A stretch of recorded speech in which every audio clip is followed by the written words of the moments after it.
Hola oyentes de Radio Sefarad, volvemos a conectar con Jerusalén, con Pascal Roy, para volver a estar en contacto con la actualidad en lo que se refiere a la guerra que Israel mantiene desde hace más de 5 meses contra el grupo terrorista Hamas y la Yihad Islámica en la Franja de Gaza, y que también influye en el frente norte, desde donde Hezbollah bombardea a Israel. Los hutíes desde el Yemen hacia el Mar Rojo, dentro del territorio que podremos llamar de Israel, lo que pasa en Cisjordania, en Jerusalén Oriental, y a veces incluso dentro del propio territorio de Israel. Hoy sabemos también de un intento de atentado dentro de Israel, no en Binyamina. Así que bueno, vamos a hablar de todo ello Sí, sí, con Pascal. hablamos. Hola Jorge, ¿qué Hola. tal? Pues sí, hoy está terminando la fiesta de Purim, que ya trajo su lista de noticias al mismo tiempo. O sea, una fiesta de Purim un poco desangelada, o sea, con menos celebraciones que de costumbre. Bueno, la lectura de la Megilá, la lectura de la historia de Esther se leyó en las sinagogas en todo el país. También Netanyahu la leyó con un batallón en el norte de Gaza, diciendo que, bueno, pues que tuvimos o eliminamos a Hamán 2000 años, hace 2000 años, pero ahora vamos a eliminar a Sinwar como se debe en el mismo lugar. Es decir, que no es el mismo lugar, pero es la misma influencia, porque hablamos de una historia vieja de 2000 años en Persia y ahora Hamas es la personificación de Irán de alguna forma. Así que, bueno, terminando la fiesta de Purim y empezando pues un nuevo día, podríamos decir, o una nueva semana con una resolución de las Naciones Unidas, del Consejo de las Naciones Unidas, o sea, con una fuerza más vinculante que las resoluciones de la Asamblea General, por supuesto. Acaba de adoptarse hace unos minutos y todavía estoy intentando descifrando lo que realmente se considera como un revés en Israel. Es decir, Israel se queda cada vez más sola, esto ya lo sabemos desde hace varias semanas, pero con el último aliado que le queda, Estados Unidos y Alemania también en Europa, el último aliado está dando señales de ligereza o señales de abandono poco a poco. Se sabe que la química entre Netanyahu y Biden es muy débil, no hay mucha empatía entre los dos. También sabemos que es un año electoral en Estados Unidos en noviembre y que para eso Israel es un lastre para el actual presidente de Estados Unidos. Entonces, en este contexto creo que se enmarca un retroceso cada vez más importante en el apoyo que le da Estados Unidos a Israel. En este sentido, perdón, también se enmarca el hecho de que por la primera vez Estados Unidos no ha aplicado su poder de veto en esa resolución, se ha abstenido. Ah, ¿Qué significa esto? Pues es una resolución, como ya veníamos diciendo la semana pasada, que usa un nuevo término, habla de cese el fuego, ya no habla de tregua como antes, que era el término que quería usar Estados Unidos. Un cese el fuego en esa resolución que está pedida de forma inmediata en Gaza. Y la cuestión es que también se habla de liberación de rehenes en la misma resolución. Pero la diferencia, según he podido entender, y que provoca la ira en Israel, es que ya no se condiciona el cese el fuego inmediato, no se le condiciona a la liberación de rehenes, que es lo que era hasta ahora en la mesa. Digamos que permite liberar la presión a Hamas de liberar los rehenes aplicando esta resolución. Es decir, ya se ponen las dos demandas, las dos exigencias en el mismo nivel. Además que nos aprende la resolución, pues que el cese el fuego se aplique para Ramadán. Sabemos que quedan 2 semanas, termina alrededor del 9 de abril, o sea, ahora. Ahora, la, el cese el fuego, el cese el fuego se debería aplicar ahora mismo, quedan 2 semanas. Así que acabo de leer un comentario del embajador de Estados Unidos en la ONU que dice que no, que nuestra posición sigue siendo la misma, el apoyo incondicional, etcétera. Y dice que simplemente el alto el fuego debe formar parte del acuerdo de liberación de rehenes. En el fondo es lo que tenemos en la mesa en Doha, en Qatar.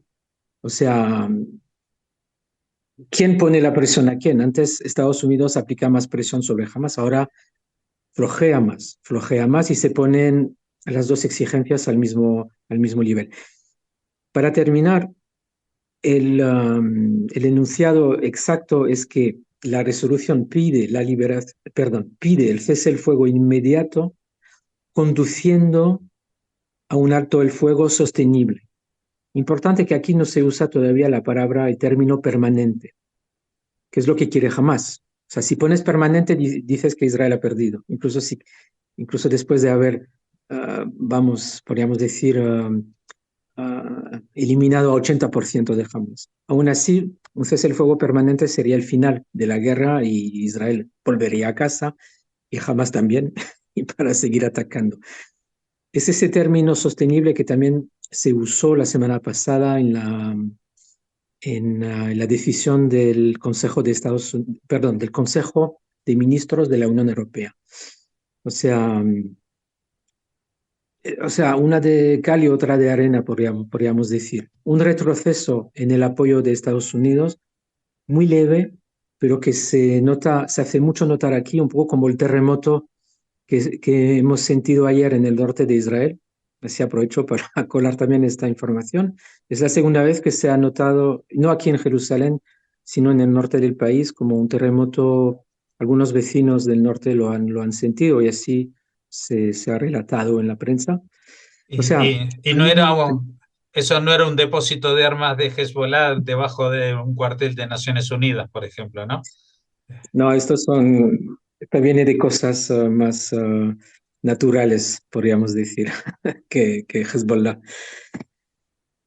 Revés, ira en Israel. Netanyahu acaba de anunciar que al final decide no enviar esa famosa delegación de Israel para asesorarse con el equipo de Biden en Washington sobre más ayuda humanitaria, una alternativa a la operación en Rafah. O sea que esto ya se ha congelado. Es para dar un poco el alcance de la sensación que se vive en Israel, por lo menos por parte del gobierno, con esta decisión de Estados Unidos de no vetar dicha resolución. Ujú.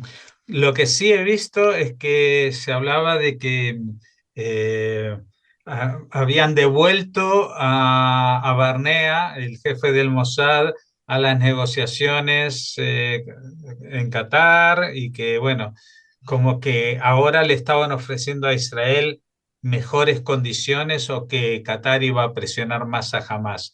Pero por lo que tú me cuentas, esto no es así.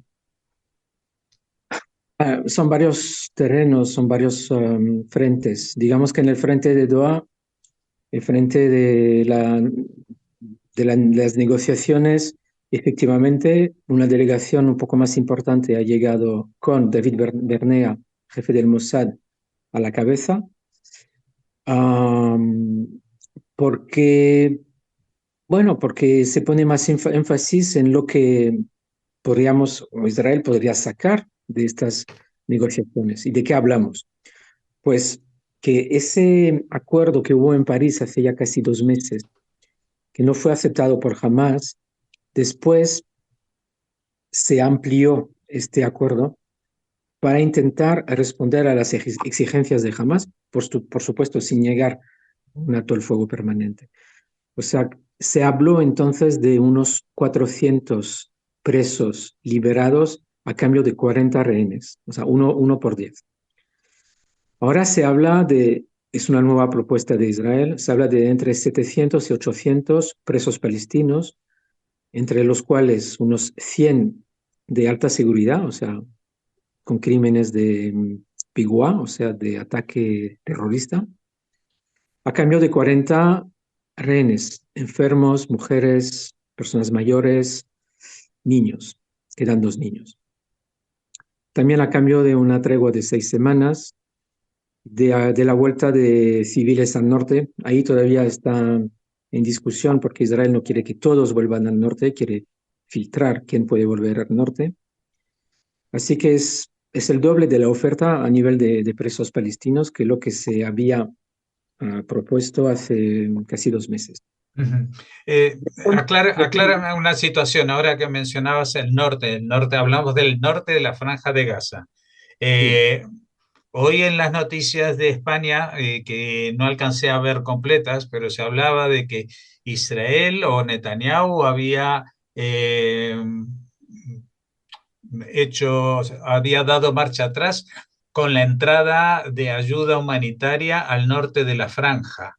Pero esto lo anunciaba la UNRWA, con lo cual no sé si esto tiene pies y cabeza o en Israel se habla de algo o cuál es la noticia real detrás de todo esto. No sé si sabes algo. Sí, bueno, Kogat anunció hoy que desde ayer por el norte de Gaza no sabemos exactamente cuál es el punto. También creo que se queda confidencial para prevenir intentos de saqueo. Según Kogat, llegaron ayer por el norte 22 camiones y algunos sí fueron saqueados. Y en total a la franja entró 103 camiones, o sea, 22 de ellos vía el norte de la franja. Se ve que todavía no funciona totalmente el plan de antisaqueo, porque existen saqueos todavía por parte de bandas criminales o por parte de Hamas para sus bienes, para hacer acopio ellos o para venderlos en el mercado negro, que es la realidad en el terreno hoy en día que Israel intenta solucionar. Pero sí, sigue llegando desde el norte, no quizás a la velocidad que necesitaría. Por ejemplo, el punto de Erez no se ha abierto todavía, pero quizás de eso iban a hablar los delegados israelíes en Washington, pero esto de momento queda, pues queda en el olvido de momento. Vamos a ver si hay cambio Ujú. cambio de relaciones entre Biden y Netanyahu en el futuro próximo, pero de momento queda así. Y Y nada, yo creo en el fondo, para terminar con el tema de los rehenes y de las negociaciones, en el fondo Israel, digo, jamás no tiene mucho interés, como siempre digo, hasta que realmente la presión internacional haga que Israel esté abocada a un alto el fuego permanente. Israel, jamás no tiene ningún interés en firmar ningún acuerdo de liberación de rehenes, ninguno.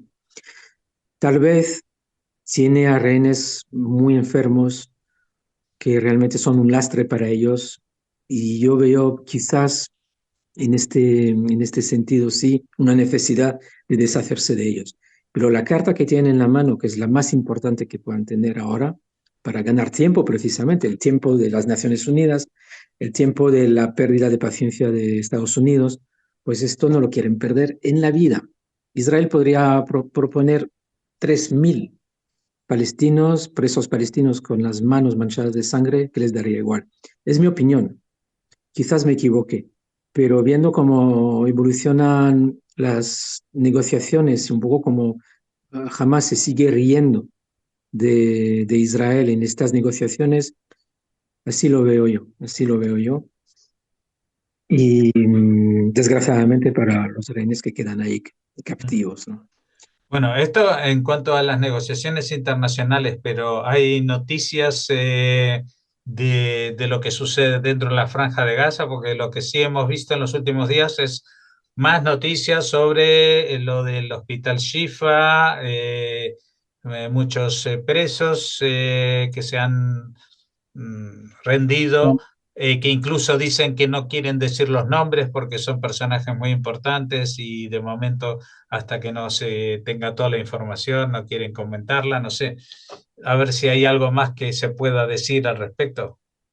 Sí, Israel, bueno, el ejército israelí tiene que medir bien qué publica o no, porque publicar, por ejemplo, que son más de 800 arrestos, o sea, sospechosos arrestados, 500 de ellos miembros de Hamas o de la Jihad directamente, es un logro, es importante también para la moral de Israel, es importante para minar la moral de Hamas, pero al mismo tiempo no puedes dar todos los nombres porque si lo haces, y si jamás se entera de quién es, quién está arrestado, pues saben quién va a dar información. ¿Y qué Sabemos que información? ¿Y qué esto, información pueden dar? qué información pueden dar a Israel, porque luego pues jamás cambia sus planes y otra vez es un problema para Israel. O sea, hay ciertos temas, ciertos nombres que tienen que quedarse confidenciales para que jamás no se entere de quién es quién y quién pueda dar información que pueda resultar útil a Israel para seguir evolucionando y seguir avanzando en su guerra. Así que efectivamente, muchos comandantes, muchos líderes, sin llegar a los más importantes de Hamas, han sido arrestados a lo largo de la semana pasada. Una operación en Shifa que sigue su curso. Ahora la última hora es que aparentemente los terroristas que quedan están disparando desde salas, una sala de emergencia y otra sala de parto. Son los últimos que se atrincheraron. Trincheraron, Atrincheraron. gracias. Ahí. Y, y como lo dijo Daniel Hagari, portavoz de Tzahal, dijo, jamás está haciendo ellos mismos el trabajo de destruir Shifa. O sea, nosotros no destruimos nada, al contrario, llevamos a los pacientes y personal sanitario a otras dependencias que están sin tocar, pero ellos están destruyendo lo que antes fue el hospital de Shifa con sus operaciones. Lo que sabemos también es que hay otro hospital y es también toda una serie de noticias últimamente sobre el uso todavía de Hamas de edificios civiles y sobre todo de hospitales, como el de Al-Amal. Es un barrio de cañones, también es nombre del hospital ahí. De momento, con la operación de Tzahal, hay como unos 20 terroristas matados, muchos arrestos también, muchas armas confiscadas. Hay que saber que los hospitales para Hamas son realmente un refugio, o así lo pensaban. Primero porque son hospitales y que cada bala de Tzahal en un hospital llama la atención internacional. Y esto lo saben y lo usan a su favor de forma muy inteligente, pero también porque proporcionan comida, agua, electricidad, internet. O sea, son realmente puntos muy importantes en la guerra, desgraciadamente, de Hamas que está librando, en esa guerra mm, muy, muy diferente a cualquier tipo de guerra, como ya lo sabemos desde hace casi 6 meses. Y Israel tiene que lidiar con esto, ¿no? Y así que otra vez en un hospital hablamos de Al-Amal.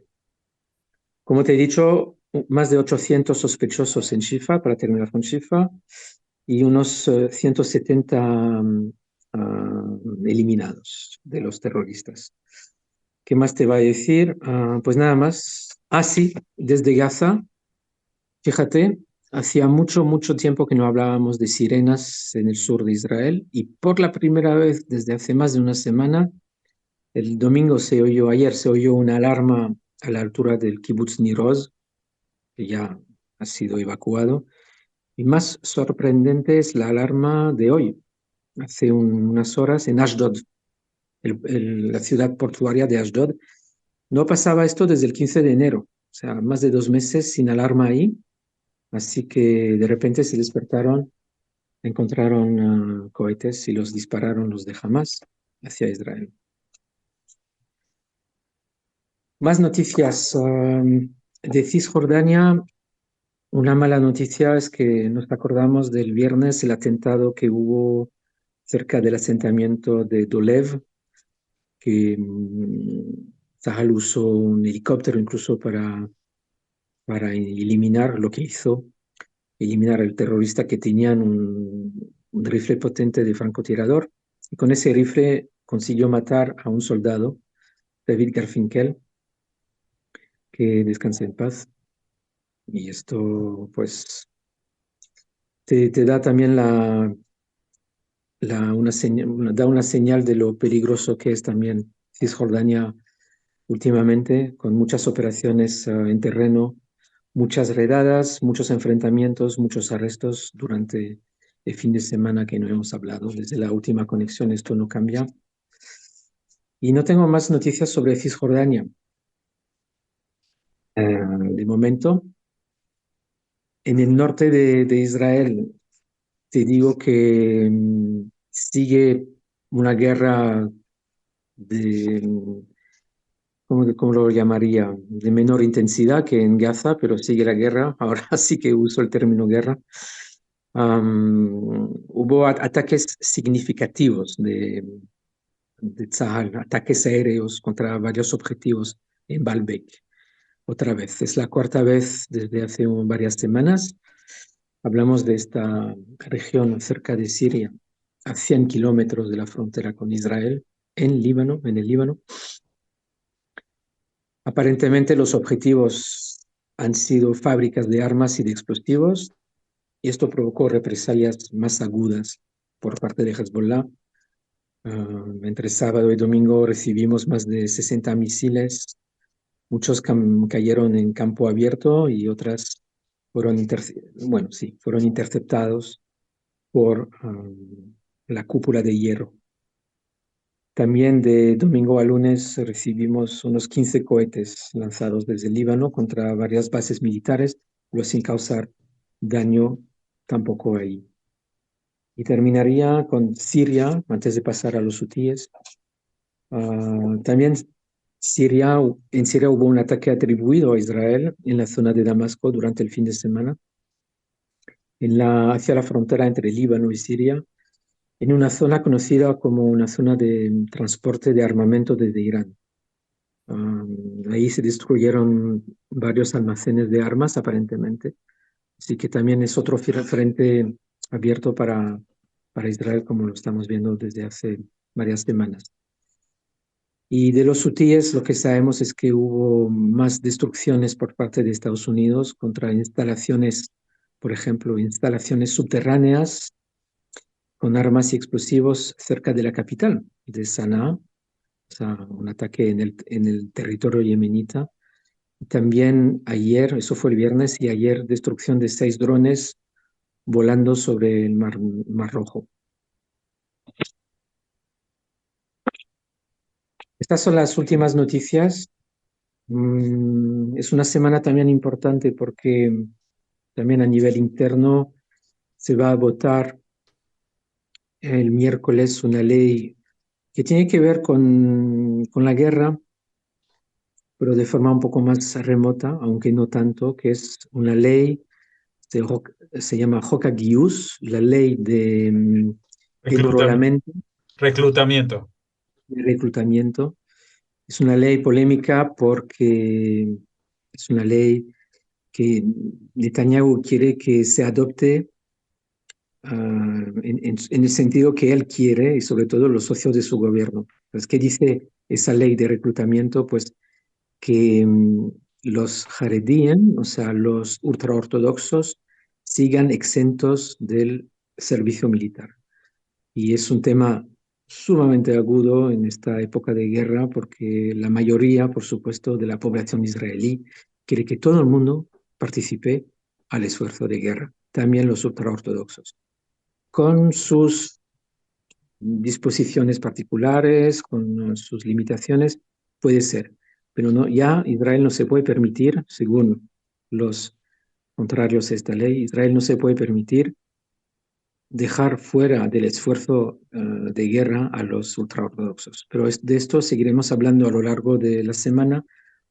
de aquí al miércoles porque puede que sea una razón de caída del gobierno. Vamos a ver, porque, por ejemplo, dos ministros que están en el gabinete de guerra, habló de Gantz y de Eisenkot, que son del mismo partido, de Unidad Nacional, pues ya han anunciado que dejarían el gobierno si se adoptara dicha ley. Así que ya iremos viendo si el gobierno de Netanyahu sigue en pie el miércoles.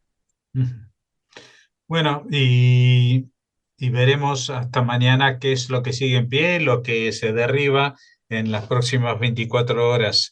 Seguiremos pendientes, ni siquiera hemos hablado de Rafah como posibilidad, porque está claro que de momento, hasta el final del Ramadán, por lo menos, o hasta que se aclare la cuestión de las relaciones con Estados Unidos, pues la operación Rafah no va a ser viable, lo cual es un gran contratiempo para los planes de Israel, porque ya hemos hablado de las metáforas que se han empleado, pero que el hecho de que la cúpula de Hamás, aunque es mermada un 20%, quede en pie, pues es como si ellos hubieran ganado la guerra, no solamente el 7 de octubre, sino también en los 6 meses o 5 meses posteriores, porque el hecho de que ellos pierdan gente, combatientes, pues no les preocupa, iba a decir poco, les preocupa poco, no les preocupa absolutamente nada, porque para ellos esto es propaganda interna para animar al resto de la población a unirse a ellos y para demostrar que son invencibles, es decir, que Israel ataca con todas sus fuerzas, incluso durante algún tiempo con el apoyo internacional, y no es capaz de vencer a un grupo de terroristas que se agrupan en torno a unos túneles. ¿Querías comentarnos algo más, Pascal? Sí, pues un poco en el sentido de revés que se siente en Israel, pues Hamas acaba de anunciar que agradece al Consejo de Seguridad por su petición de alto el fuego. Así Sí, que bueno, ya. el agradecimiento de Hamas es un fracaso para todo el mundo. Sí, ya hemos visto cuando han agradecido en ocasiones anteriores las posturas de España y de Irlanda, etcétera, etcétera. Es decir, todos estos puntos son puntos a favor del terrorismo internacional, del terrorismo yihadista, del terrorismo que no tiene ninguna intención de reivindicar una liberación nacional de algún territorio, sino las mismas reivindicaciones que tiene la guerra religiosa musulmana desde sus inicios en la Edad Media. Es decir, que el mundo se convierta todo él a la doctrina del Islam. Y mientras eso no se produce, pues ellos siguen intentándolo y algunos países como España siguen apoyándolo, cosa que es inconcebible también conociendo cuál es la historia de España, que es el siguiente en la fila para recibir esta destrucción en un territorio propio. Muchas gracias, Pascal, y ya nos veremos mañana con nuevas noticias. Hasta mañana, Jorge.